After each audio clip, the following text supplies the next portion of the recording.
Rapat Bapak-bapak, kasihan yang belakang. Tafadhalu, tafadhalu. Rapat, taqaddamu. Bismillahirrahmanirrahim. Assalamualaikum warahmatullahi wabarakatuh. Innal hamdalillah nahmaduhu wa nasta'inuhu wa nastaghfiruh wa na'udzu billahi min syururi anfusina wa min sayyiati a'malina. May yahdihillahu fala mudilla lahu wa may yudlil fala hadiya lahu. Asyhadu an la ilaha illallah wahdahu la syarika lah wa asyhadu anna Muhammadan abduhu wa rasuluh. Wa laqad qala Allah ta'ala fil Qur'anil azim, ya ayyuhalladzina amanu taqullaha haqqa tuqatih wa la tamutunna illa wa antum muslimun. Wa ba'd, fa bisakhli sadri wa yassir li amri wahlul 'uqdatam min lisani yafqahu qawli. Allahumma anfa'na bima 'allamtana wa 'allimna ma yanfa'una wa zidna 'ilma. Allahumma inna na'udzubika min zawali ni'matika wa fuj'ati niqmatika wa tahawuli 'afiyatika wa jami'i sakhatika. Allahumma inna na'udzubika min adzabi jahannam wa min adzabil qubur wa min fitnatil mahya wal mamat wa min syarri fitnatil masihid dajjal. Ikhwani wa akhawati fid din, a'azani wa a'azakumullah. Bapak dan Ibu yang selalu dimuliakan oleh Allahu Jalla wa Ala. Alhamdulillah, pada kesempatan kali ini di kajian kita Majlis Taklim Masjid Nabawi Rawamangun yang selalu dalam lindungan dan penjagaan Allahu Jalla Jalalu, kita bisa bersua dan berjumpa di tempat yang mulia ini, fi baitin min buyutillah, di rumah Allah, di antara rumah-rumah Allahu Jalla wa Ala yang ada di muka bumi ini, untuk tujuan ta'ammuk dan tafaqquh fid din, untuk tujuan memperdalam din Allah dan agama Allahu Jalla wa Ala. Dan ini adalah satu kenikmatan yang sangat luar biasa yang kita dapatkan. Tidak semua muslimin, tidak semua muslimat mendapatkan nikmat sebagaimana yang kita dapatkan pada kesempatan kali ini. Doa kita dan harapan kita kepada Allah Jalla Jalaluh, semoga apa yang kita lakukan ini terhitung sebagai amal saleh kita dan terhitung sebagai mizan hasanat kita, timbangan amal kebajikan kita ketika kelak terjadinya pengadilan Allahu Jalla wa Ala di padang mahsyar. Doa kita dan harapan kita kepada Allahu Jalla Jalaluh, semoga apa yang kita lakukan ini sebagai caranya Allahu Jalla wa Ala untuk menjatuhkan ridha dan rahmatnya atas kita semua, sehingga kita semua dimasukkan ke dalam jannah dan surganya Allahu Jalla wa Ala tanpa ada hisab. Amin ya rabbal alamin. Salawat dan salam selalu tercurah kepada Nabi kita Muhammad sallallahu alaihi wasallam, Nabi yang telah menyampaikan amanah Allah, Nabi yang telah mengajarkan kepada kita tentang iman dan Islam, sehingga kita bisa merasakan manisnya keimanan dan lezatnya keislaman.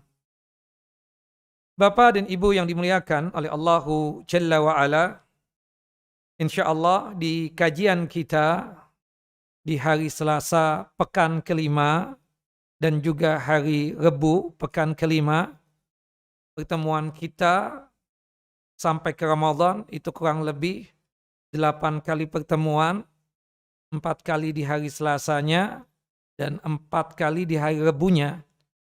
Kita akan membahas kitab kecil mungil ini, kitab karya Syekh Husain bin Audah Al-Uwaisyah. Itu berkaitan tentang azab dan nikmat kubur. Yang dimana di sini Syekh dengan meringkas dari pembahasan-pembahasan tentang nikmat dan azab kubur, kitab ini sungguh sangat mewakili untuk memahami apa-apa yang terjadi di alam kubur. Insya Allah bab per bab kita akan bahas dari prosesi kematian manusia, baik manusia yang beriman kepada Allah Jalla wa'ala ataupun manusia yang kufur kepada Allah Jalla Jalaluh. Termasuk nanti proses setelah meninggalnya dia, terutama ketika di alam barzah atau di alam kubur. Ikhwan wa akhwati fid din, a'azani wa a'azakumullah. Bapak dan Ibu yang dimuliakan oleh Allah Jalla wa'ala, pada bab yang pertama ini Syekh Hafizahullah menjelaskan tentang masalah prosesi kematian manusia, yaitu hal-hal yang terjadi sesaat sebelum ruh dicabut sampai ruh tersebut dicabut. Kita bacakan hadisnya, hadis yang kita ambilkan juga dalam kitab-kitab yang lain, tidak hanya sekedar bertolak ukur dengan kitab kecil ini, tapi kita ambilkan di dalam kitab-kitab yang membahas tentang masalah akidah, terutama berkaitan tentang iman kita kepada hari akhir. Karena berkaitan dengan alam barzah, berkaitan tentang fitnah kubur, azab kubur dan nikmat kubur, ini masuknya kategori iman kita kepada hari kiamat atau hari akhir. Rukun iman itu ada 6. Yang pertama, beriman kepada Allah Jalla Jalaluh. Kemudian yang kedua, beriman kepada para malaikat Allah Jalla Jalaluh. Kemudian yang ketiga, beriman kepada kitab-kitab Allah Jalla wa'ala. Yang keempat, beriman kepada para rasul Allah. Yang kelimanya, beriman kepada hari kiamat atau hari akhir. Kemudian yang terakhir, yang keenam, beriman kepada takdirnya Allah Jalla Jalaluh. Dan kita tahu salah satu bagian daripada iman kita kepada hari akhir adalah berkaitan tentang masalah kematian. Bahkan kematian itu sering disebutkan di dalam kitab-kitab yang berkaitan tentang masalah akidah, disebutnya adalah al-qiyamatus sughra, kiamat kecil.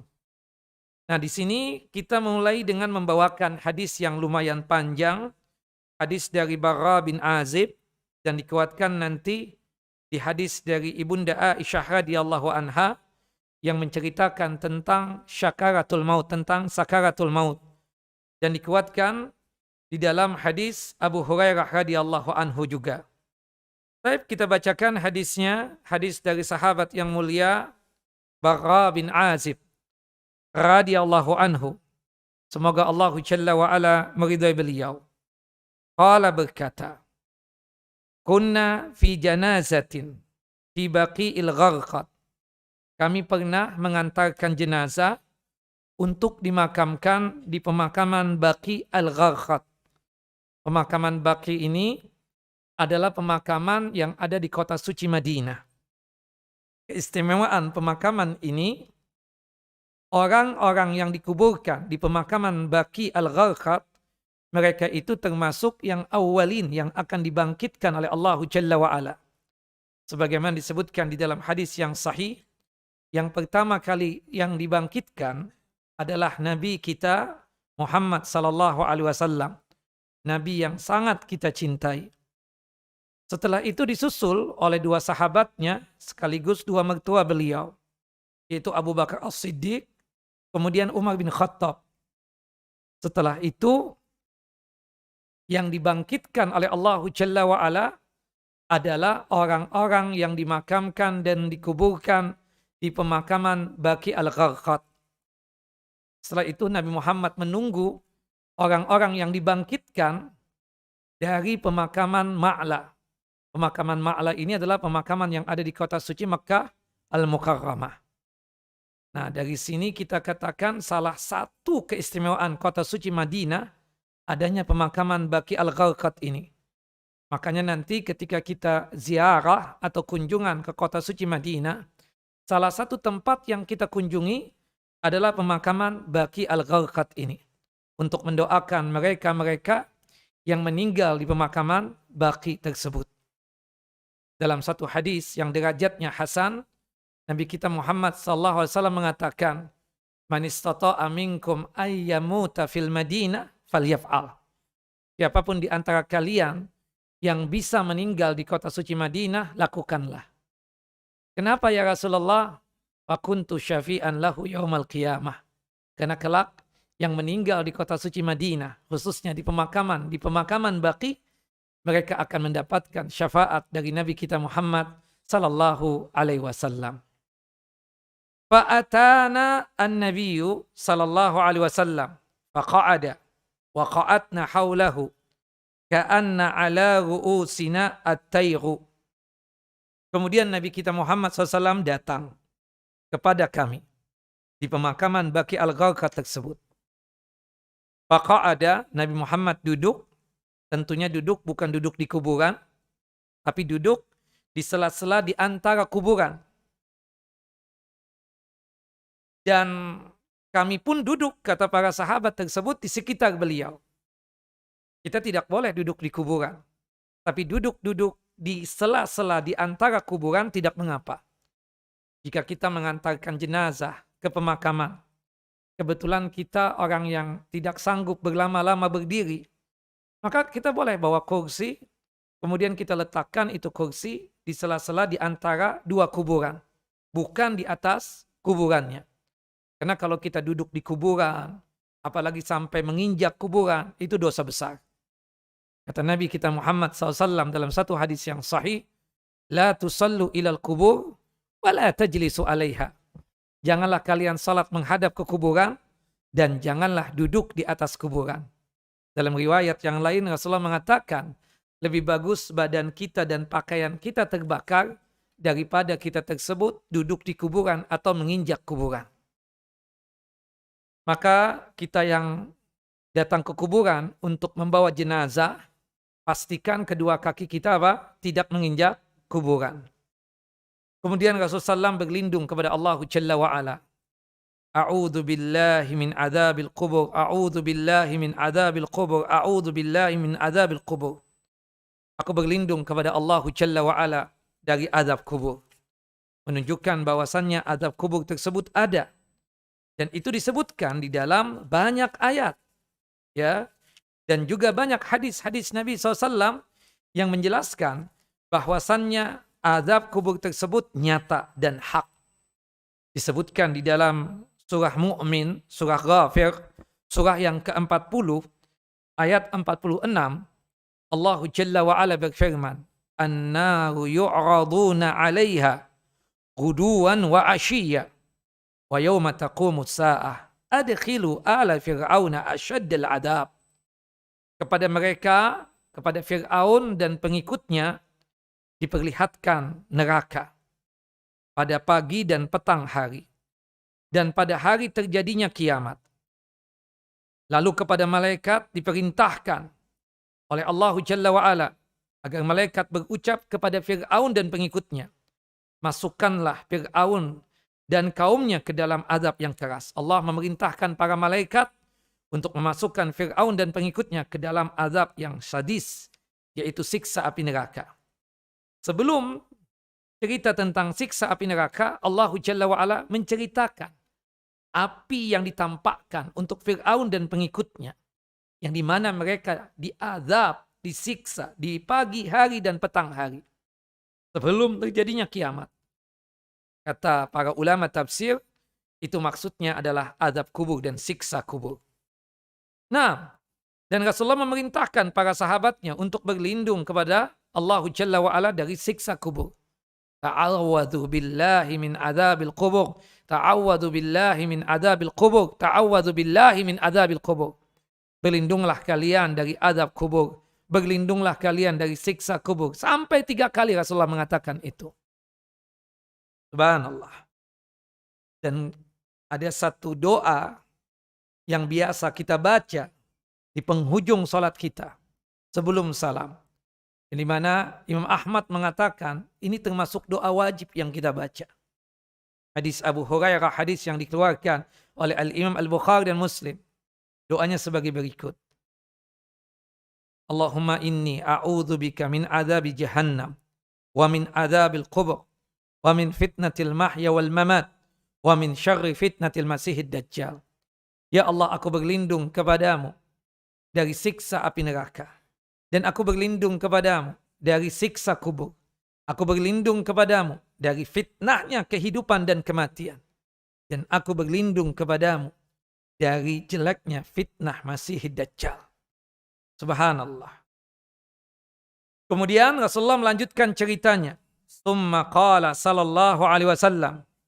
Rasulullah sallallahu alaihi wasallam bersabda, Innal abdal mu'mina idza kana fi ikbali minal akhirah wa inqita'i minad dunya nazalat ilaihil malaikatu ka'anna ala wujuhim asyamsu ma'ahum kafanun min akfanil jannah wa hanutun min hanutil jannah fajalasu minhu maddal basar thumma yaji'u malakal mauti hatta yajlisa inda ra'sihi fayaqulu ya ayyatuhan nafsu tayyibah ukhruji ila magfiratin minallahi wa ridwanin. Sesungguhnya seorang hamba mukmin apabila dia tersebut mau berhadapan dengan akhirat dan mau meninggalkan dunia, kinayah hamba ini mau dicabut nyawanya. Nah, sebelum pencabutan nyawa itu ada yang namanya sakaratul maut. Sakaratul maut itu didapatkan oleh kita semua. Bahkan oleh Nabi kita Muhammad sallallahu alaihi wasallam. Dan itu terjadinya sebelum dicabutnya nyawa kita. Terasa sakitnya ada. Tapi durasi sakitnya tersebut sangat sebentar sekali jika yang mengalami itu adalah orang mukmin. Tapi kalau kondisinya dialami oleh orang kafir, selain durasi waktunya lama dan juga sangat menyakitkan. Sakaratul maut yang dialami oleh orang mukmin sebelum dia meninggal dunia itu dikatakan oleh para ulama sakitnya itu sebagaimana sakit yang dia alami pada saat dia terkena penyakit ketika di dunia ini. Kita pernah pusing, pernah sakit kepala, pernah sakit gigi, pernah demam. Seperti itu kondisinya. Tapi kalau orang kafir memang agak diperberat oleh Allah Jalla wa'ala. Tapi sakaratul maut sakit. Tapi pencabutan nyawa kalau orang mukmin apalagi dia taat itu sangat mudah sekali. Dikatakan oleh Nabi dalam hadis Bara bin Azib ini, mudahnya pencabutan nyawa itu sebagaimana kita menuangkan air dari teko ke gelas atau ke cangkir. Nabi Muhammad SAW mengatakan di dalam hadis Ibunda Aisyah, Nabi Muhammad itu kan sakit yang berat itu 2 kali. Pertama sakit ketika jatuh dari kuda yang membuat Nabi tidak bisa berdiri sehingga membuat sholat beliau itu duduk. Ya, ada bagian dari pinggang beliau ini tergilas. Ya, jatuh dari kuda. Yang kedua sakit yang mengakibatkan beliau meninggal dunia. Itu kurang lebih beliau rasakan 12 hari. Subhanallah, 5 hari sebelum meninggal dunia, beliau itu kan meninggal hari Senin. Hari Rebunya itu, 5 hari sebelum hari Senin itu, subhanallah terasa payah betul sudah tubuh. Sampai Nabi itu susah untuk tidur. Di situ menunjukkan bahwasanya Nabi itu juga manusia, sama sebagaimana kita. Tapi kelebihannya beliau Nabi Muhammad, Rasulullah, utusan Allah. Tapi sama, merasakan sebagaimana yang kita rasakan. Sakit itu tidak enak. Sampai Nabi SAW meminta Ibunda Aisyah untuk diambilkan ya kain kecil seperti sapu tangan untuk dibasahi dengan air. Kemudian ditutup ke wajah beliau. Agar mudah untuk tidur. Dan di penghujung hayat itu, setelah sholat subuh, Nabi itu semakin berat. Sakaratul maut sudah dirasakan oleh beliau. Beliau meminta Ibunda Aisyah untuk mengambilkan air, kemudian diletakkan air tersebut di ember yang kecil. Kemudian Nabi SAW meletakkan kedua telapak tangan beliau di ember kecil yang ada air tadi, diangkat tangan beliau langsung mengusapkan seketika ke wajah beliau untuk membasahi muka beliau. Sambil beliau berucap, La ilaha illallah, inna lil mauti sakaratin, inna lil mauti sakaratin.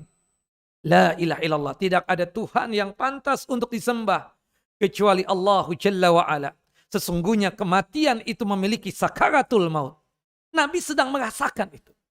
Sambil Rasulullah mengacungkan telunjuk beliau, beliau mengatakan, Fi rafiqil a'la, fi rafiqil a'la. Sampai pada akhirnya tangan beliau terjatuh lunglai dan beliau meninggal dunia.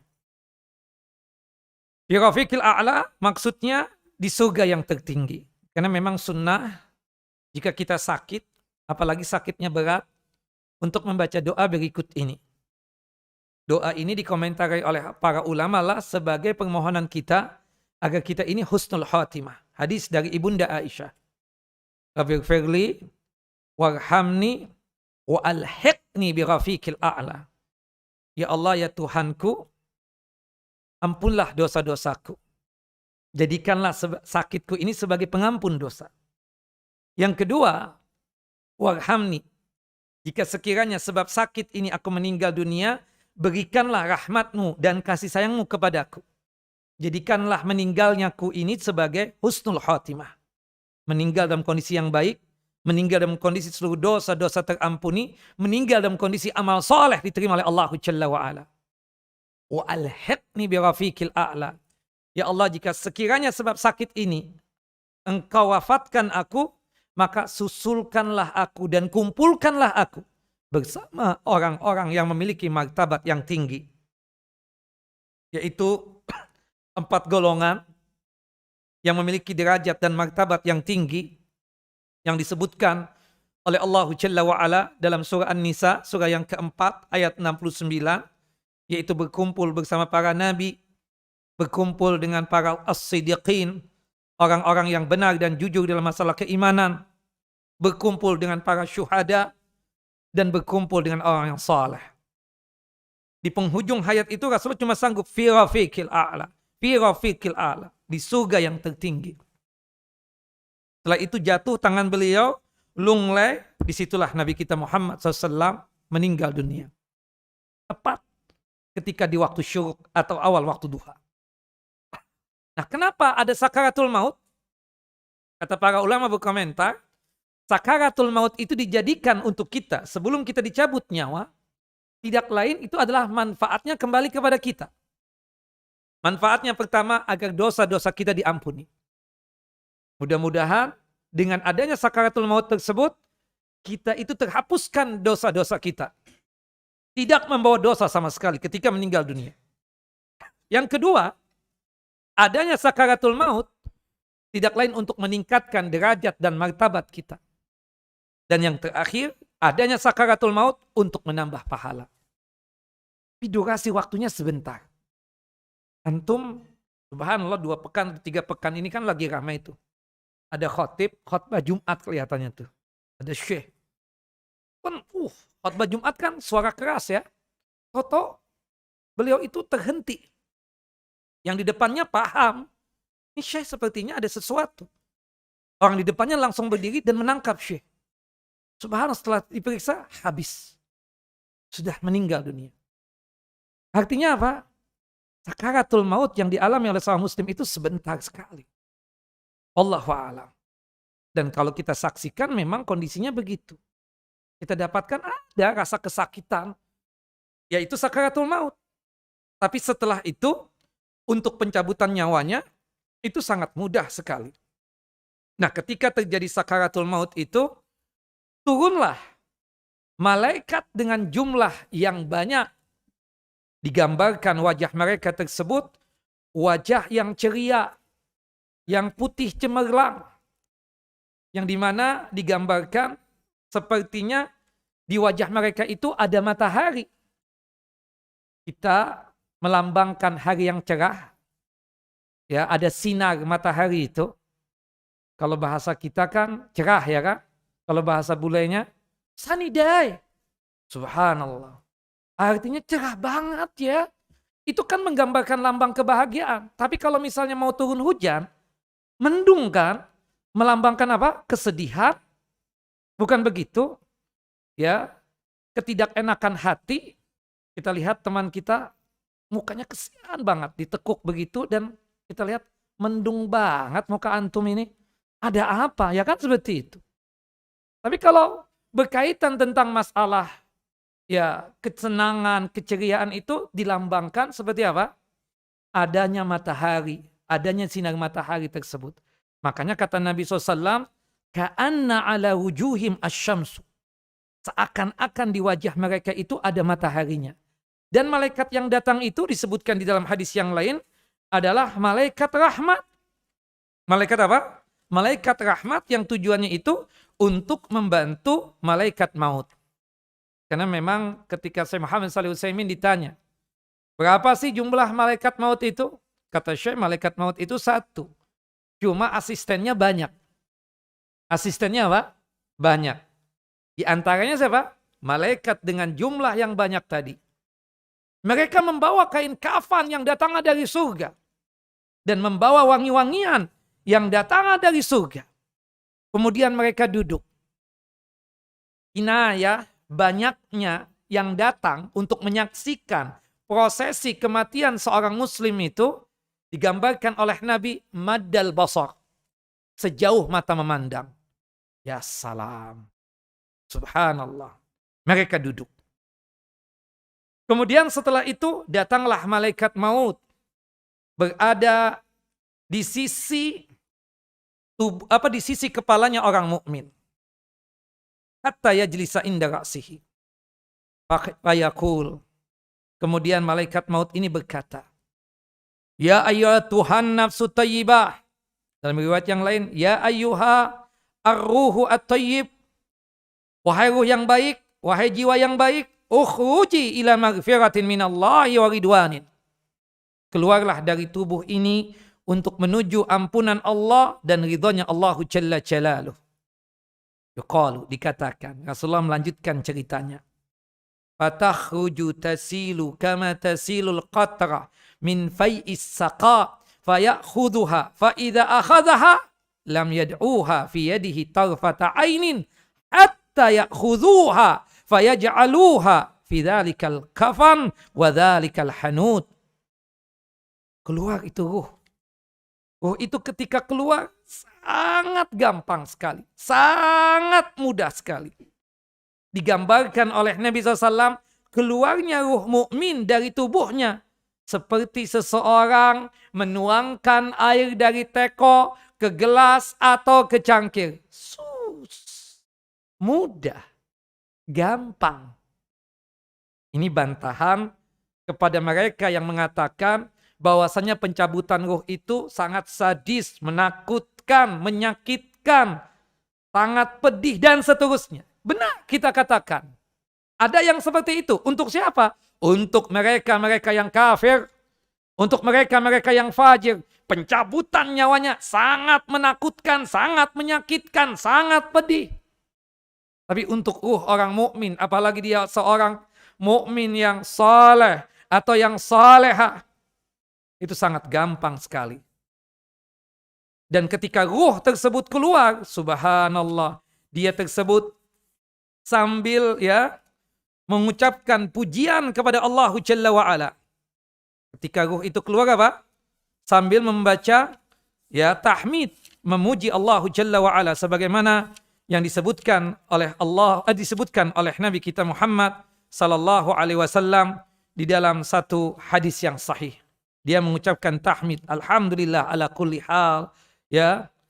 Disebutkan dalam satu hadis yang sahih, hadis dari sahabat yang mulia Abdullah bin Abbas radhiyallahu anhuma, anna Rasulullah sallallahu alaihi wasallam qaal, bahwasanya Rasulullah SAW bersabda, innal mu'mina bi kulli khairin ala kulli halin.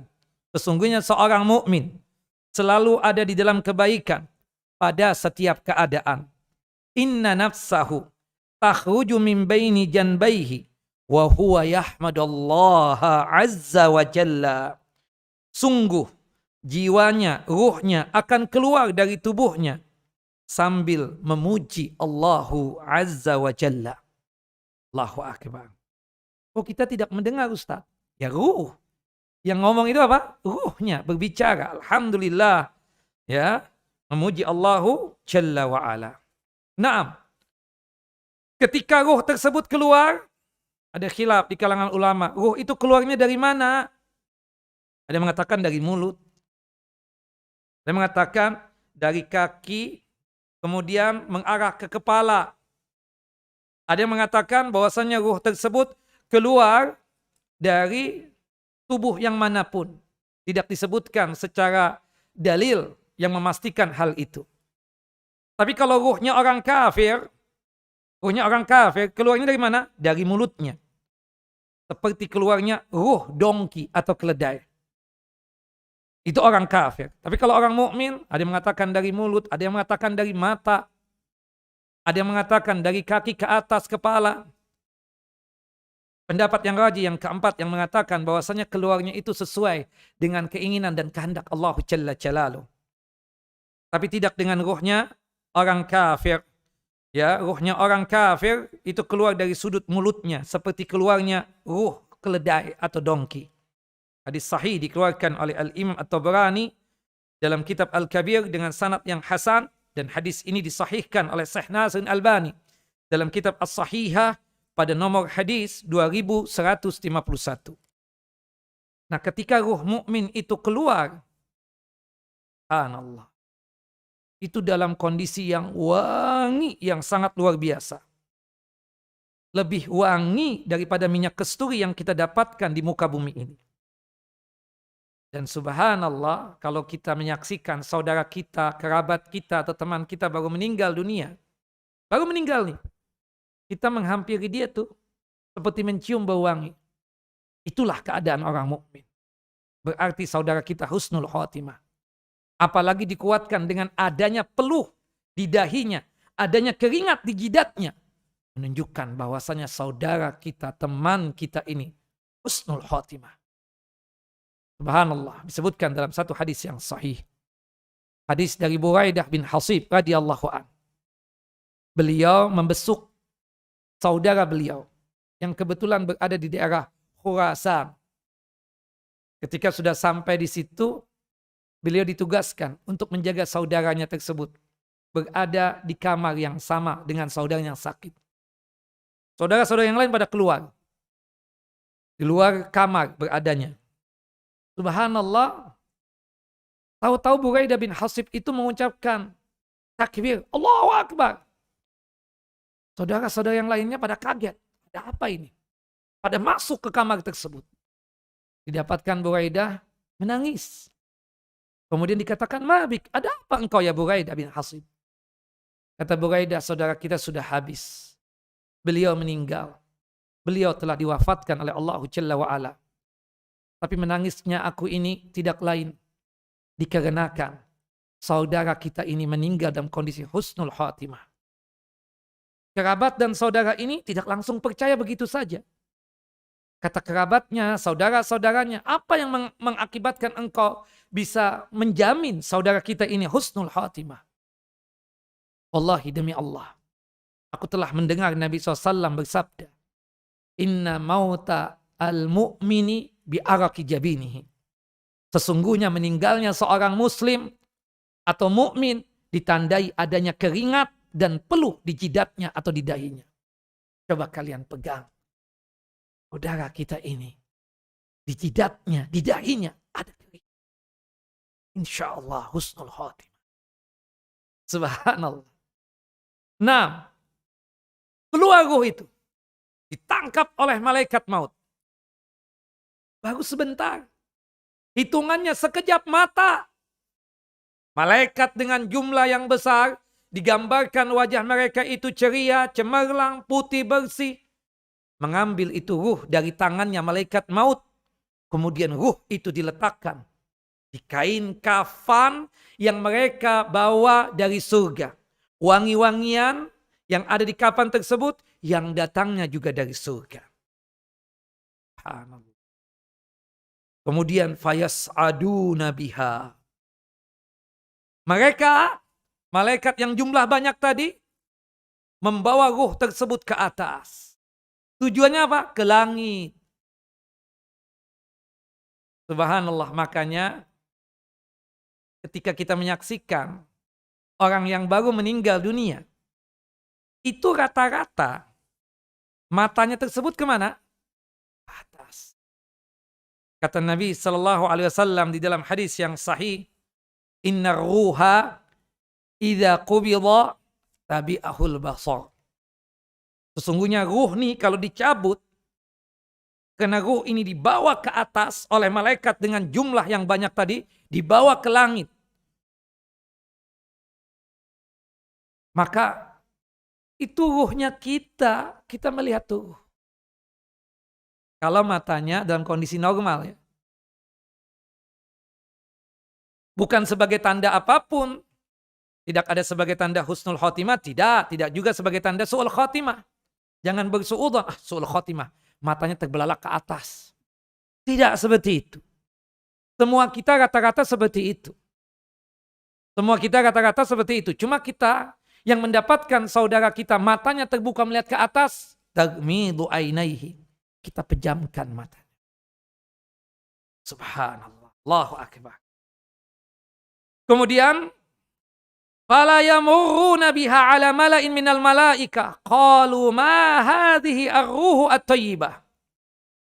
Subhanallah, tidaklah malaikat dengan jumlah yang banyak tadi yang membawa ruh mukmin tadi itu ke langit, tidaklah melewati satu kelompok dari malaikat-malaikat yang ada kecuali malaikat itu berkata, ruhnya siapa ini? Wangi semerbak banget. Malaikat yang bawa ruh mukmin tersebut langsung berucap, Fulan bin Fulan, bi'atya bi asma'ihi allati kanu yusammunahu biha fid dunya. Oh, ini ruhnya si Fulan. Nama yang baik yang orang tuanya memberikan nama ketika hidup di dunia. Disebutkan nama kita. Subhanallah. Sampai ke langit. Dan ternyata langit itu punya pintu. Punya apa? Punya pintu. Keadaan pintu langit itu terbuka, banyak keadaannya. Di antaranya, kalau orang mukmin meninggal dunia, ruhnya itu masuk ke langit. Sampai ke langit ke-7. Termasuk juga ada sekitar 12 doa istiftah yang kita baca. Ada doa istiftah yang sangat pendek sekali. Ya, hadis Abdullah ibnu Umar. Itu kalau kita baca tuh doa istiftah, itu membuat pintu-pintu langit terbuka. Doa istiftah apa? Ada 12, pendek banget. Antum hafal. Ibu-ibu, bapak-bapak hafal. Anak-anak kita yang di TK hafal. Masa antum gak hafal? Allahu akbar kabira, walhamdulillahi katsira, wa subhanallahi bukrata wa asila. Selesai salam, selesai sholat, Nabi nanya, manil qail? Siapa tuh yang baca doa itu? Ada sahabat ngacungkan tangan, ana ya Rasulullah, aku yang baca. Ajibtulaha, futihat abwabus sama. Tadi ketika antum membaca tuh doa istiftah, pintu-pintu langit terbuka. Kata Abdullah ibnu Umar, sejak aku mendengar Nabi SAW bersabda seperti itu, aku tidak pernah meninggalkan doa istiftah ini. Ya, seumur hidupku. Baik di salat wajib ataupun di salat sunnah. Pendek itu kan? Gak mesti yang panjang-panjang. Ada 12, pilih salah satunya dari 12 tadi. Salah satunya lagi adalah ketika ruh mukmin sudah berada di depan pintu langit dunia ini. Malaikat dengan jumlah yang banyak, malaikat rahmat tadi, fayastaftihuna lahu. Minta dibukakan. Ada penjaganya, ada malaikatnya. Fayaftahu lahu. Kemudian malaikat penjaga pintu langit dunia itu membukakan pintu langit agar ruh mukmin tersebut bisa masuk ke langit dunia ini. Masuk. Dibawa oleh malaikat dengan jumlah yang banyak tadi. Malaikat rahmat. Malaikat yang digambarkan wajah mereka cerah, putih, bersih. Nah, malaikat yang menjaga pintu langit dunia ikut menemani juga ya untuk mengantarkan itu ruh mukmin ke langit yang kedua. Subhanallah. Dan antum tahu jaraknya langit pertama ke langit yang kedua seperti jaraknya apa?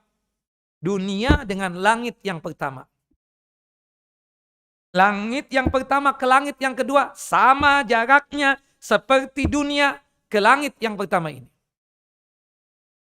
Kemudian sudah sampai ke langit yang kedua. Malaikat ini meminta dibukakan. Dibukakan oleh malaikat penjaga pintu langit yang kedua. Masuk lagi ruhnya orang mukmin ke langit yang kedua. Kemudian malaikat penjaga pintu langit yang kedua ini ikut mengantarkan ruhnya orang mukmin ke langit yang ketiga. Dan seperti itu seterusnya sampai langit yang ketujuh. Yang ajib, ketika berada di langit tersebut, malaikat-malaikat tadi yang membawa ruh orang mukmin mempertemukan dengan ruh-ruh mukmin yang lainnya. Nah, ini yang ada dalil nih. Hadis Abu Hurairah radhiyallahu an. Hadis yang dikeluarkan oleh Al-Imam Ibnu Hibban dalam kitab sahih beliau. Dan diriwayatkan oleh Al-Imam Ibnu Majah. Dan juga hadis ini disahihkan oleh Sahih Nasiruddin Albani dalam kitab Sahih At-Targhib wa Tarhib. Pada nomor hadis 3559. Diceritakan. Hatta ya'tu bihi arwahal mu'minina fa innahum ashaddu farahan bihi min ahlil ghaibi bi ghaibihim. Ya, malaikat-malaikat yang jumlah banyak tadi akhirnya membawa ruh mukmin tersebut untuk berjumpa dengan ruh-ruh mukmin yang lainnya.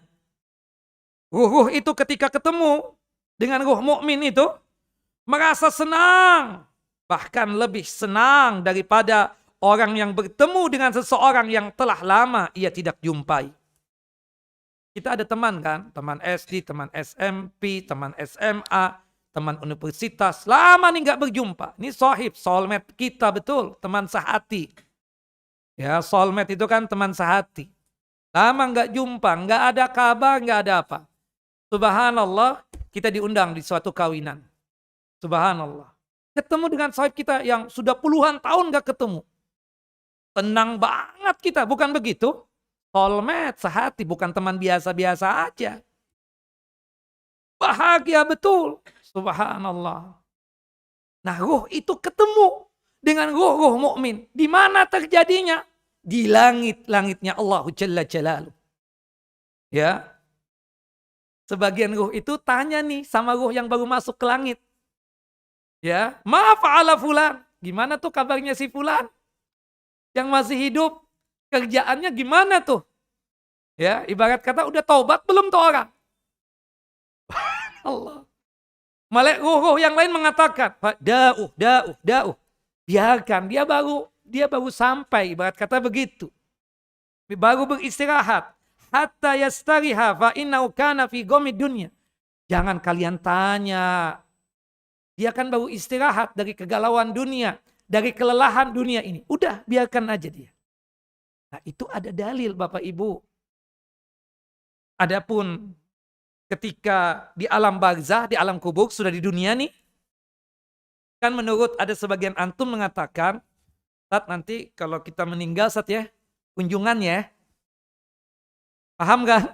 Sebagaimana yang terjadi di dunia. Awin, anak mau ke tempat antum ya insya Allah ya. Insya Allah habis asak. Ibarat kata begitu. Itu di dunia Bapak.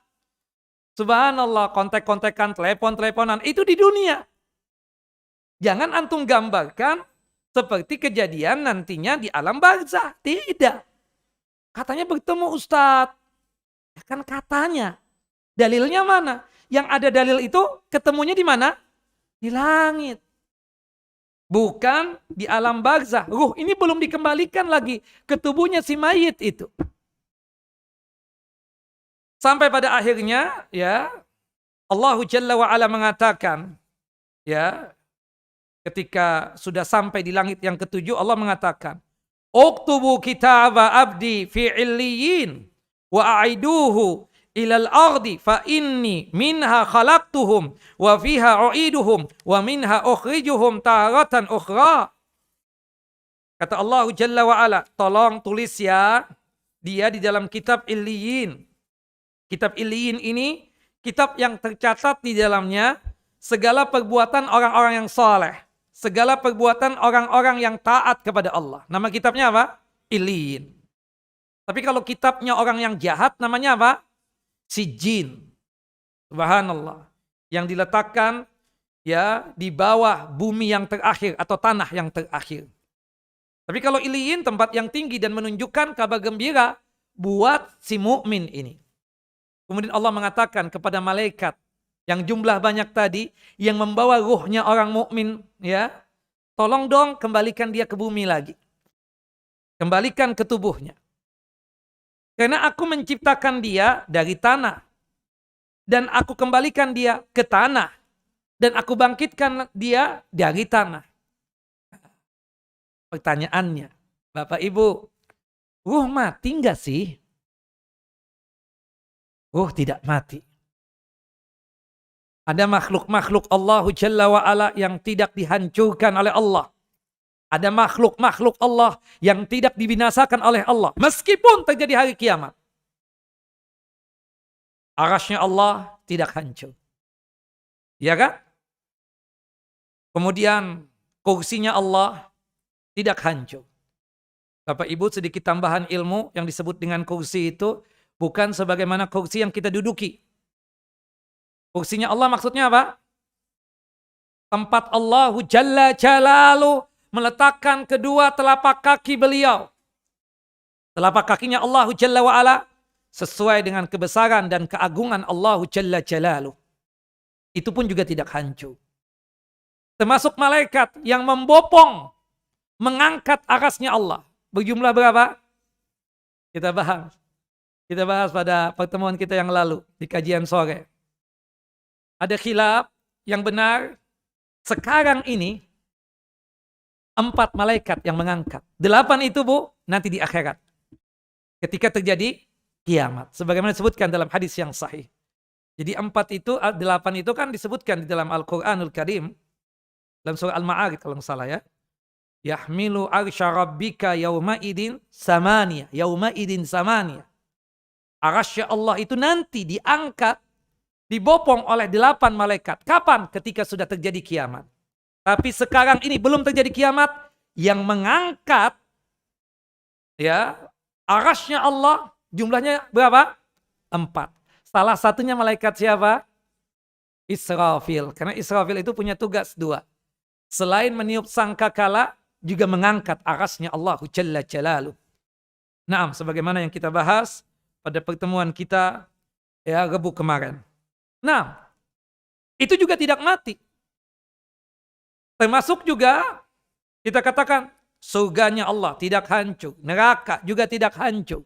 Nah, termasuk yang ada pada tubuh kita ini ada 2 yang tidak mati. Pertama ruh, yang kedua tulang ekor. Ada teman yang iseng nanya, saat anak punya sahib, penggali kuburan. Pernah suatu hari dia menggali kuburan seseorang untuk dipindahkan. Itu teman itu berusaha untuk mencari tulang ekor. Nggak ketemu-ketemu. Wallahu a'lam. Kita nggak tahu. Mungkin kita nggak lihat. Mungkin menyatu dengan tanah. Tapi kitanya nggak lihat gitu loh. Tapi kita beriman saja. Nabi mengatakan tulang ekor itu tidak mati. Tidak hancur. Dari situlah nanti kita diproses. Dibentuk lagi sebagaimana kita sekarang ini.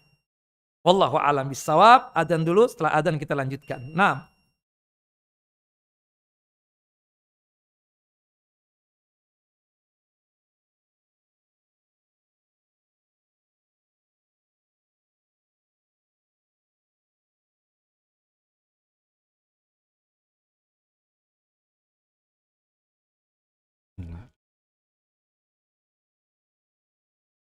Allahu Akbar. Allahu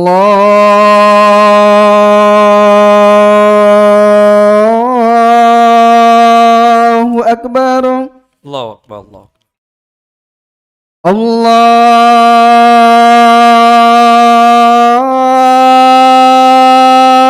Allahu Akbar.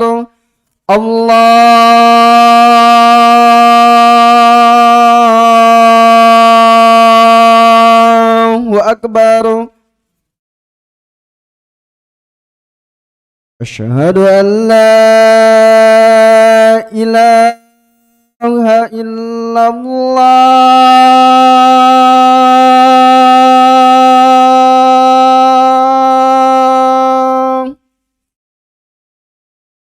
أشهد أن لا إله أشهد أن لا إله إلا الله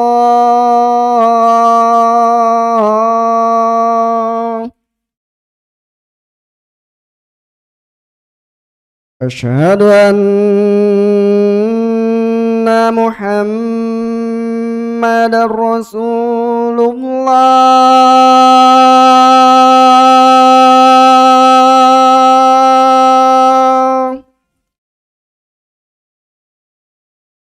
أشهد أن محمد رسول الله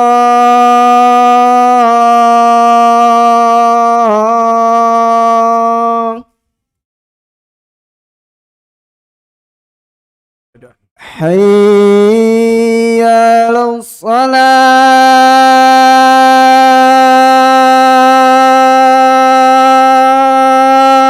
الصلاة لا حول ولا قوة إلا بالله حي على الصلاة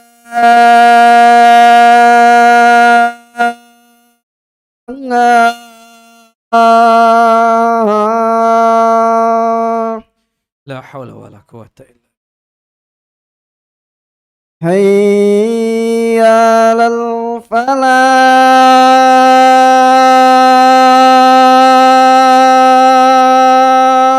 الفلاح لا حول ولا قوة حي على الفلاح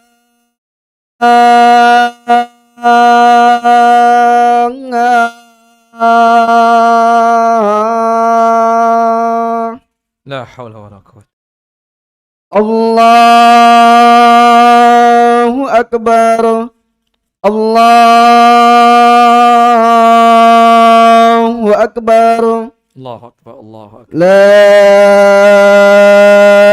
إله إلا الله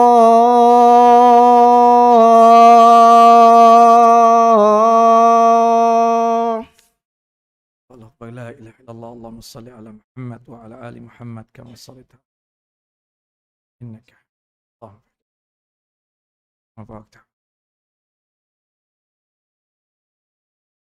قائمة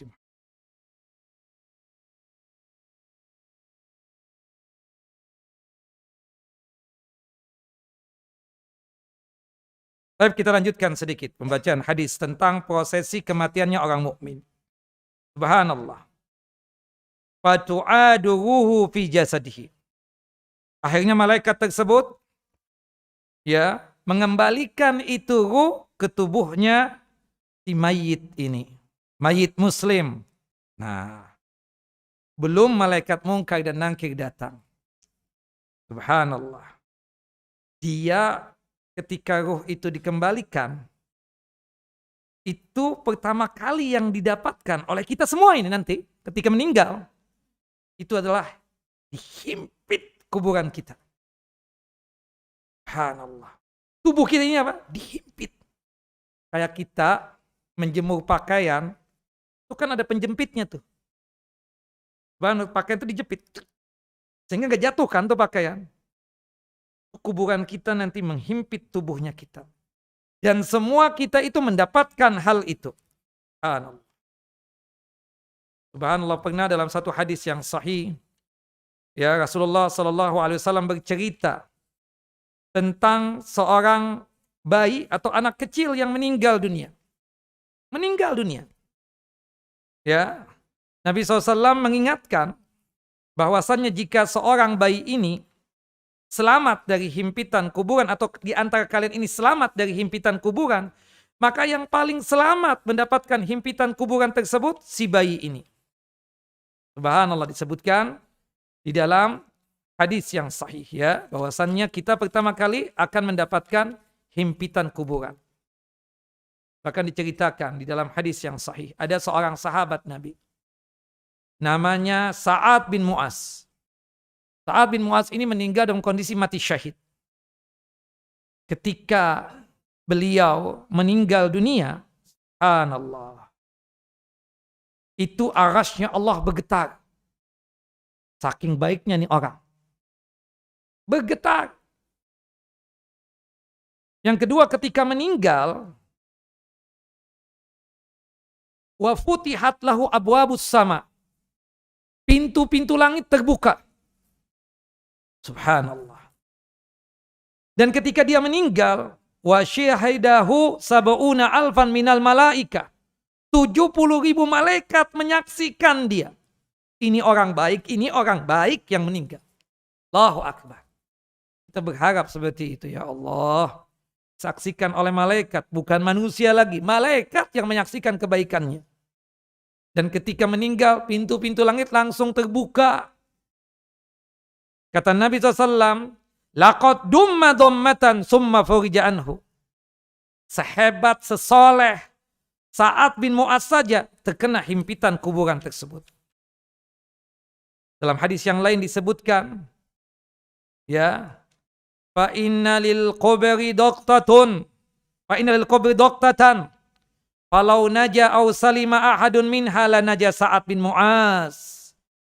Sesungguhnya kuburan itu memiliki tekanan, himpitan. Kalau sekiranya salah seorang dari kalian tersebut, ya, selamat dari himpitan, maka yang paling pantas untuk selamat dari himpitan kuburan adalah sahabat yang mulia Sa'ad bin Mu'az ini.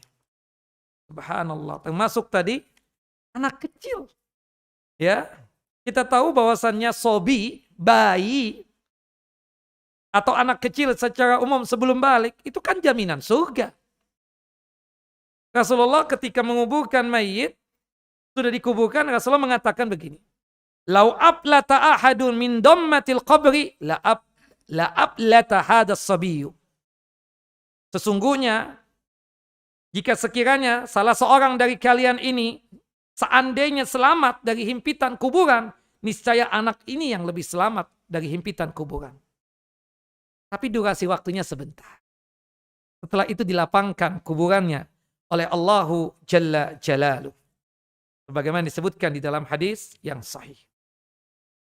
Dan subhanallah, ketika sudah dihimpit dan sudah diperlapangkan lagi, itu keadaan kuburan kita itu seperti mau gelap gulita. Kata Nabi, seperti matahari tenggelam, sunset. Kita nih mau maghrib itu kan sunset tuh. Mulai gelap nih. Kita ngucek-ngucek mata kita. Mulai tenggelam. Ini mayit masih sempat dia mengingat salat maghrib. Kata Rasulullah SAW dalam hadis Jabir bin Abdullah radhiyallahu anna Rasulullah SAW qala, "Idza dakhala al-mayyitu al-qabra mussilati syamsu inda ghurubiha fayajlis yamsau ainaihi wa yaqulu da'uni usalli." Apabila mayit telah masuk ke kuburannya, maka digambarkan seakan-akan matahari sedang terbenam. Lalu ia duduk mengusap-ngusap wajahnya, mengucek-ngucek kepalanya dan berkata, ya, mengucek-ngucek matanya itu, berkata, biarkan aku mengerjakan salat. Maksudnya apa? Dia masih membayangkan di dunia salat maghrib. Di sahih dikeluarkan oleh Imam Ibnu Majah. Setelah itu kemudian gelap gulita keadaan kuburan. Tapi itu pun juga sebentar. Dikarenakan apa? Dikarenakan salat jenazah yang dilakukan oleh saudara-saudara kita sama muslim yang masih hidup. Disebutkan dalam satu hadis yang sahih. Setelah salat subuh, kebiasaan Nabi itu kan menghadapkan wajahnya kepada para jamaah, kepada para makmumnya. Biasa kalau ada yang tidak hadir di masjid, Rasulullah nanya, si fulan kemana? Nah, Rasulullah tahu ada seorang perempuan yang sudah tua. Kebiasaannya itu membersihkan masjid. Hari itu Nabi nggak jumpa dengan tuh perempuan. Rasulullah tanya, fulanah kemana? Sahabat mengatakan, "Tufiat al-barihah ya Rasulullah." Udah meninggal di malam. Kata Rasulullah SAW, "Afala kuntum adantumuni?" Kenapa antum tidak info kepada aku? Saggaruha amroha. Sebagian sahabat meremehkan urusan itu perempuan. Apa sih perempuan cuma cleaning service di masjid? Ngapain juga pakai diinfokan kepada Nabi SAW? Siapa sih dia? Nggak ada apa-apanya gitu kan bahasa kita. Kalau ada orang yang apalah. Kalau orang, maaf ya, ini hukum dunia. Hukum dunia ini kadang na'udzubillah. Kalau yang meninggal tokoh, atau orang yang sedikit tajir, kaya, atau duitnya kayak tisu, itu berusaha untuk segera nongol di tempat takziah. Bukan begitu? Tapi kalau yang kere, fakir, sama dengan ya gembel, insya Allah anak usahakan datang ya. Insya Allah nggak datang. Allahu Akbar. Rasulullah marah. Kenapa nggak diinfokan ke aku? Si fulan ini orang baik, membersihkan masjid itu pahala besar. Sebagian sahabat mengatakan, enggak ya Rasulullah, kami takut merepotkan antum. Ini meninggal malam hari, nggak mau menyibukkan antum, nggak mau merepotkan antum. Kalau begitu, duluni ala kubriha. Tolong dong tunjukkan aku di mana kuburannya. Diantarkan oleh sahabat ke pemakaman baki, ini kuburannya ya Rasulullah. Kemudian Rasulullah menyolatkan jenazah. Salat jenazah kan boleh di kuburan. Kenapa? Karena nggak ada ruku dan sujud. Setelah selesai salat jenazah, Rasulullah mengatakan kepada para sahabatnya yang mengantarkan, "Inna hadhil kubura mamlu'atun zulmatan ala ahliha wa inna allaha yunawwiruha lahum bisalati alaihim." Sesungguhnya keadaan kuburan-kuburan itu dipenuhi dengan kegelapan untuk penghuninya. Gelap gulita. Dan sesungguhnya Allah Jalla wa'ala akan memberikan cahaya dengan salat yang kita kerjakan untuk dia. Maksudnya salat jenazah untuk dia atau doanya kita. Kita mendoakan dia. Wa nawwirha fi kuburiha. Tolong berikan cahaya di kuburannya ya Rabb. Setelah itu baru Allah berikan cahaya. Dan itu makanya kita siapapun jenazahnya, kalau kita di masjid ada jenazah, maka kita berusaha untuk menyolatkan jenazahnya. Mau kenal ataupun tidak kenal sama tuh jenazah. Mau itu orang yang dianggap luar biasa ketika di dunia ataupun orang yang biasa-biasa saja. Mau itu famili atau kerabat kita ataupun bukan siapa-siapanya kita. Solatkan jenazah ibu-ibu, bapak-bapak. Pahalanya besar. 1 kirat. Asgaruha misla Jabal Uhud. Paling kecilnya pahala yang kita dapatkan seperti Gunung Uhud. Gunung Uhud aja sudah besar. Subhanallah. Sebagian kita kadang, bukan saudara anak. Enggak kenal ya. Assalamualaikum. 4 kali takbir sebentar. Apalagi yang menyolatkan 40 orang. Muwahhidun. Yang mentauhidkan Allah. Syafaat buat dia. Mudah-mudahan itu sebagai caranya Allah mengampuni dosanya. Apalagi 100 orang. Dipastikan dia maghfuran lahu. Diampuni dosanya oleh Allah Jalla wa'ala. Apalagi 3 saf.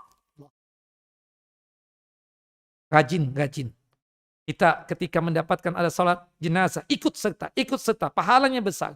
Dan itu maslahah buat si mayit. Siapapun mayitnya. Membikin kuburannya terang benderang. Nanti kita akan jelaskan ya. Gimana caranya bikin kuburan terang benderang. Salah satunya tadi. Salat jenazah. Mendoakan. Termasuk apa? Uban jangan dicabut. Iya benar. Itu cahaya di akhirat kita. Termasuk di alam kubur kita. Seperti itu. Nah, dipotong boleh. Dicabut nggak boleh. Ya kan seperti itu. Nah, setelah itu baru datang malaikat mungkar dan nangkir. Kita ingin teruskan nih Pak. Lewat 10 menit. Gimana Bang? Dikit ya. Oke. Setelah itu datanglah malaikat mungkar dan nangkir. Dengan wajah yang menakutkan. Aswadani arzaqani. Hitam kebiru-biruan. Subhanallah. Tapi ketika mencoba untuk masuk ke kuburannya mayit muslim ini kesusahan. Dikarenakan di situ ada amalan-amalan yang menjaga si mayit muslim ini. Subhanallah. Malaikat mungkar dan nangkir mencoba untuk masuk dari sisi kepalanya mayit muslim.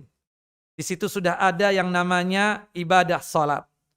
Ibadah salat Allah bikin bicara sehingga dia berkata kepada mungkar dan nangkir, "Masya'nukum?" Kalau bahasa ibu-ibu, ngapain pakai kesini? Malaikat mungkar dan nangkir menjawab, "Nas'aluhu, kami diperintahkan oleh Allah Jalla wa'ala untuk bertanya kepada mayit ini. Subhanallah, tentang Tuhannya, ya, kemudian tentang agamanya dan tentang nabinya." Kata ibadah salat apa? La madkhala fikuma. Tidak ada tempat masuk buat kalian berdua untuk bertanya kepada mayit muslim ini. Subhanallah. Mungkar dan nangkir mencoba untuk masuk dari sisi kanan tubuhnya si mayit ini. Dari sisi kanan tubuhnya si mayit. Di situ sudah bercokol ibadah siam, ibadah puasa. Ternyata si mayit muslim ini ketika dia hidup di dunia suka berpuasa. Baik puasa Ramadan, puasa wajib, ataupun puasa sunnah. Ini sudah masuk tanggal 1 Zulhijjah enggak? Sudah ya, berarti besok mulai puasa. Kalau yang bisa, sanggup berpuasa 9 hari yang pertama. Hadis sahih, hadis dari Hunaidah bin Khalid, dari ibunda kita, Ummu Salamah dan ibunda Hafsah. Salah satu dari 4 kebiasaan Rasulullah berpuasa adalah puasa di 9 hari yang pertama bulan Zulhijjah. 1 sampai tanggal 9 Zulhijjah. Kalau nggak sanggup, puasa Nabi Daud. Sehari puasa, sehari tidak puasa.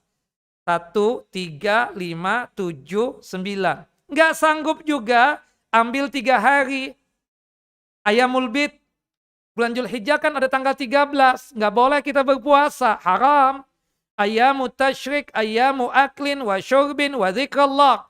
Hari tasyrik, hari makan, hari minum, hari berzikir. Kata saya Muhammad bin Shalih Utsaimin, antum yang biasa berpuasa 3 hari, tolong dimajukan di 9 hari yang pertama tersebut. Mau ambil 1 sampai 3, mau 4 sampai 6, atau 7 sampai 9. Nggak sanggup juga, Senin Kemis, di pekan yang pertama bulan Zulhijjah ini. Nggak sanggup juga, jangan ditinggalkan puasa Arafahnya. Bagi kita yang tidak berhaji. Menghapus dosa 2 tahun. Yukafiru as-sanah al-madiyah wal-baqiyah. Itu puasa Arafah, Bapak Ibu, menghapuskan dosa setahun yang lalu dan setahun yang akan datang. Naam. Subhanallah, puasa yang kita kerjakan Bapak Ibu, tameng, penjaga. Ucapan yang sama diucapkan oleh ibadah siam kepada mungkar dan nangkir. La madkhala fikuma. Tidak ada tempat masuk buat kalian berdua. Maaf ya, sorry. Mungkar dan nangkir mencoba masuk dari sisi kiri tubuhnya si mayit. Di sana sudah bercokol ibadah zakat. Ucapan yang sama diucapkan oleh ibadah zakat. La madkhala fikuma. Ngapain sih pakai datang ke sini? Gak ada tempat masuk buat kalian berdua, tahu gak sih? Subhanallah, mungkar dan nangkir mencoba masuk dari sisi kakinya mayit muslim ini. Di situ sudah ada ibadah silaturahim. Suka melakukan kebaikan. Baik banget sama orang, baik banget sama tetangga, baik banget sama orang-orang yang fakir dan miskin, dan seterusnya. Itu yang membela. Sampai pada akhirnya Allah Jalla wa'ala mengizinkan malaikat mungkar dan nangkir untuk masuk ke kuburannya mayit muslim ini. Digambarkan dia tersebut dalam kondisi membentak. Fayantahiranihi. Membentak langsung. Ijlis. Duduklah mayit muslim. Fayajlis. Duduk. Langsung ditanya pertanyaan yang pertama. Subhanallah. Kan di pesantren atau di sekolahan atau di universitas kan ada ustadz yang baik banget, kalam banget. Tapi kan ada juga yang, maaf ya, yang bikin kita supaya semangat untuk belajarnya gitu loh. Ini ustadz killer banget nih. Nilai bakhil banget kadang kan seperti itu. Gak ada masalah, tapi kita sayang. Maksudnya nanti belajar lulus. Enggak deh. Jangan main-main, kita bakhil terhadap nilai deh. Untuk maslahatnya dia kan seperti itu. Subhanallah. Ini kita kan ada rasa takut nih. Harus belajar nih. Dia nggak main-main nih. Subhanallah kan. Nah, ini malaikat mungkar nangkir awalnya juga seperti itu. Bentakannya luar biasa. Ijlis. Fayajlis.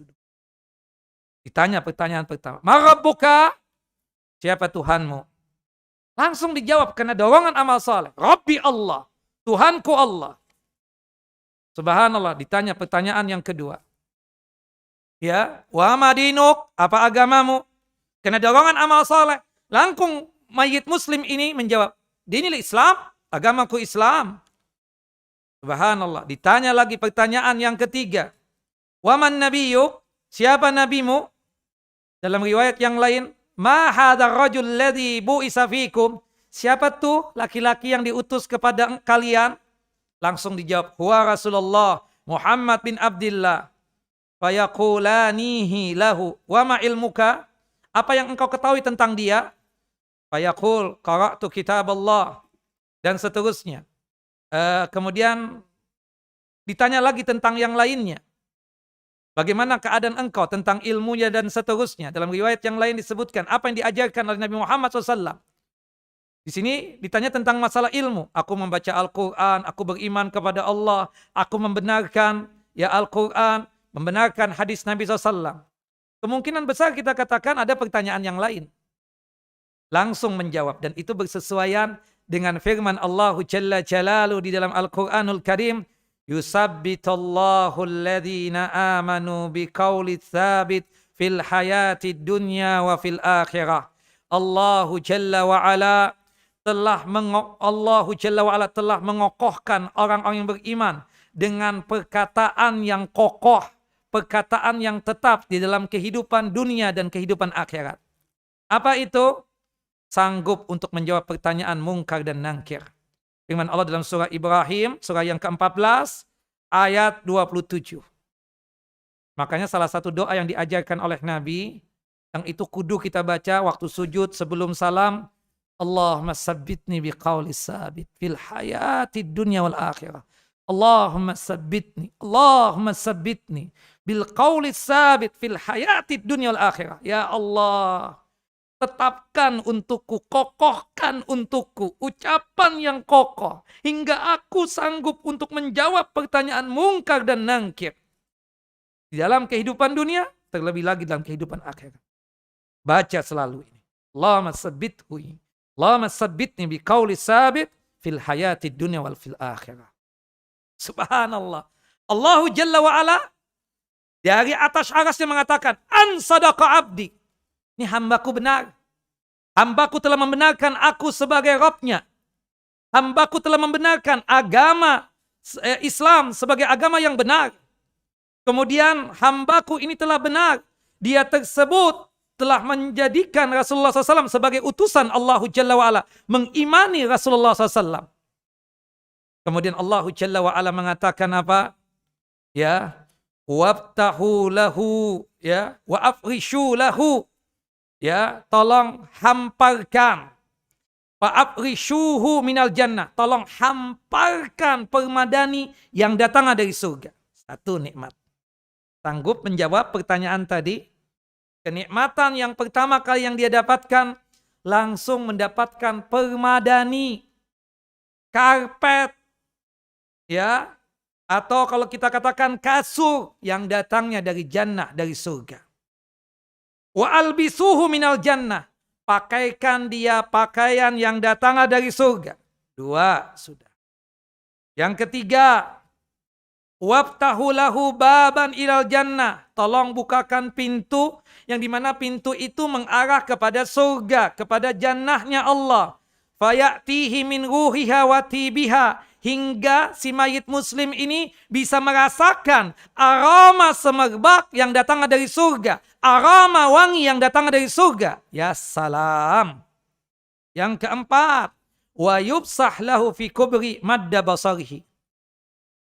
Dihamparkan, diluaskan kuburannya sejauh mata memandang.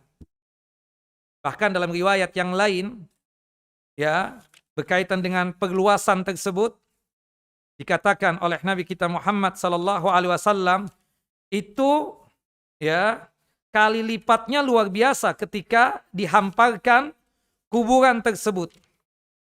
Qala Rasulullah sallallahu alaihi wasallam. Rasulullah sallallahu alaihi wasallam bersabda, dijauhkan, diluaskan, dilapangkan kuburannya sejauh mata memandang. Kemudian dikatakan, ya, Summa yubsahu lahu fi qabri sab'una dhira'an fi sab'in. Kemudian kuburannya diluaskan seukuran 70 hasta kali 70. Hasta kali 70. Riwayat yang pertama sejauh mata memandang. Riwayat yang kedua 70 hasta kali 70. Luas kan? Rumah kita di dunia kagak ada yang seperti itu. Ada sih 1000 meter, oke, 500 meter, 300, 100, jangan sampai kurang dari itu. Baik. Diluaskan sejauh mata memandang. Subhanallah. Nah, 2 malaikat tadi. Ya, sebelum dia belum berangkat nih, 2 malaikat tadi itu. Datang seseorang yang digambarkan wajah dia tersebut wajah yang baik, hasanul wajh. Ya, disebutkan wa ya'ti rajulun hasanul wajh, hasanus siyab, tiburi. Wajahnya rupawan, pakaiannya bagus, bau badannya wangi semerbak. Kemudian dia mengatakan, "Ubasyiru billadzi yasurruka, hadza yaumuka alladzi kunta tu'ad." Ya, aku membawa good news, kabar gembira buat engkau. Ini loh hari yang dijanjikan dulu kepada engkau. Nah, kemudian nih, seseorang yang berwajahkan rupawan ini, dia tersebut bersaksi kepada mayit muslim ini. Dia mengatakan apa? Wallahi, demi Allah kata dia. Ya. Dia mengatakan, ma'alimtuka illa kunta sari'an fi ta'atillah, bati'an fi maksiatillah, fajazakallahu khairan. Aku menyaksikan engkau ini orang baik. Kalau masalah kebaikan dan ketaatan, sangat cepat untuk mengerjakan. Maksiat engkau jauhi. Maka Allah Jalla wa'ala membalas engkau dengan kebaikan. Engkau sekarang ini mendapatkan nikmat yang luar biasa. Aku kabarkan, absyir biridwanin minallah wa jannatin fiha na'imun muqim. Aku kabarkan kabar gembira buat engkau. Allah meridhoi engkau. Engkau mendapatkan surga. Nikmat yang sangat luar biasa. Tetap terus menerus. Subhanallah. Kemudian dia langsung berdoa. Rabbi ajil qiyamas sa'ah. Ya Allah, segerakan hari kiamat. Segerakan hari kiamat. Rabbi aqimis sa'ah. Rabbi aqimis sa'ah. Hatta arji'a ila ahli wa mali. Hingga aku bisa kembali kepada keluargaku, kepada hartaku. Untuk kumpul lagi dengan mereka.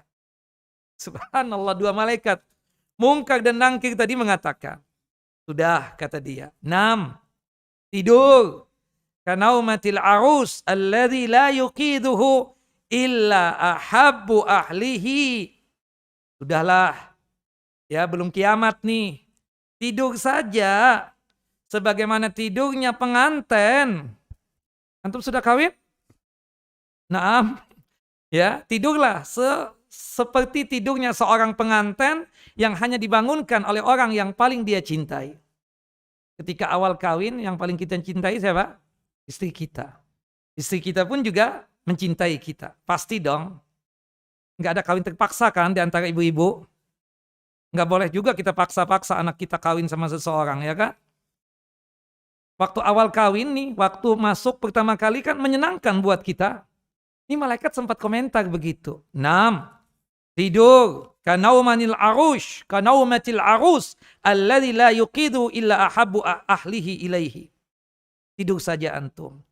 Dan itu ditemani oleh siapa tadi? Yang wajah rupawan tadi. Yang dikatakan. Dia bertanya langsung. Man anta? Siapa kamu ini? Sepertinya dari wajah engkau membawa kebaikan. Ana amaluka saleh. Ana amaluka saleh. Aku adalah amalmu yang saleh. Allahu akbar. Subhanallah, kita istirahat, tenang di alam kubur seperti itu, ditampakkan surga. Dan Rasulullah mengatakan kalau sudah ditampakkan surga itu berarti menunjukkan kebaikan buat dia. Kata Nabi SAW di dalam hadis yang sahih, ya, Utsman bin Affan itu ketika melewati kuburan atau datang ke pemakaman, nangis. Sahabatnya heran, kenapa antum ini menangis? Kata beliau, sami'tu Rasulullah SAW yaqul, aku telah mendengar Rasulullah SAW bersabda, al-qabru awwalu manazil akhirah. Fa inna jaminhu fama ba'dahu aisar minhu. Kuburan ini adalah tempat pertama kali dari kehidupan akhirat. Jika seorang selamat dari kuburan ini atau dari kehidupan barzah ini, setelahnya akan lebih mudah. Wa illam yanju minhu fama ba'dahu asyad. Tapi jika ada dari kita ini yang tidak selamat dari kehidupan barzah atau kehidupan kuburan ini, setelahnya akan lebih sulit lagi. Kemudian Utsman melanjutkan, Rasulullah juga pernah bersabda, "Ma ra'aitu manzaran qattu illa wal qabru afdha'u minhu." Aku tidak pernah melihat pemandangan yang lebih menyeramkan daripada kuburan. Oleh sebab itu ikhwan, persiapkan diri. Semoga kita mudah dalam meninggalnya dan juga mudah untuk berhadapan dengan yang namanya malaikat munkar dan nangkir. Sering-sering meminta pertolongan kepada Allah. Sering-sering beramal saleh. Amal saleh kita akan menjadi tameng buat kita dan kebaikan buat kita. Semoga kita bisa menjawab pertanyaan munkar dan nangkir. Hafalkan doa berikut ini. Sama-sama kita baca. Allahumma sabbitni biqauli sabit fil hayati dunya wal akhirah. Allahumma sabbitni biqauli sabit fil hayati dunya wal akhirah. Allahumma sabbitni biqauli sabit fil hayati dunya wal akhirah. Terus baca. Dan yang jelas ini hadis sahih ya. Dikeluarkan oleh Al-Imam Ahmad, Abu Daud, Hakim, Abu Awana. Dan hadis ini disahihkan oleh Al-Imam At-Tahawi dan juga Syekh Islam Taimiyah. Berarti apa yang kita sanggup menjawab pertanyaan munkar dan nangkir, kita pastikan 4 hal kenikmatan kita dapatkan. Yang pertama tadi apa ibu-ibu? Dihamparkan permadani yang datangnya dari surga. Hingga kita bisa tidur di permadani yang indah yang datangnya dari surga. Yang tidurnya kayak tidur pengantin tadi itu. Yang kedua, diberikan pakaian yang datangnya dari surga. Yang ketiga, dibukakan pintu khusus yang mengarah ke surga. Yang dimana dia bisa merasakan aroma semerbaknya surga dan wanginya surga. Yang keempat, dilapangkan kuburan sejauh mata memandang atau 70 hasta dikali 70 lagi. Subhanallah. Baik, insyaallah nanti kita lanjut lagi berkaitan dengan pembacaan kitab ya tentang azab dan siksa kubur ini di hari Selasa pekan kelima dan hari Rabu pekan kelima insyaallah.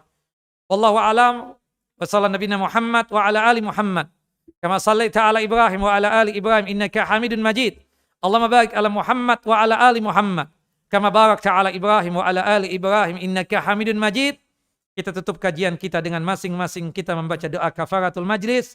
Subhanakallahumma wa bihamdika asyhadu an la ilaha illa anta astaghfiruka wa atubu ilaik. Assalamualaikum warahmatullahi wabarakatuh.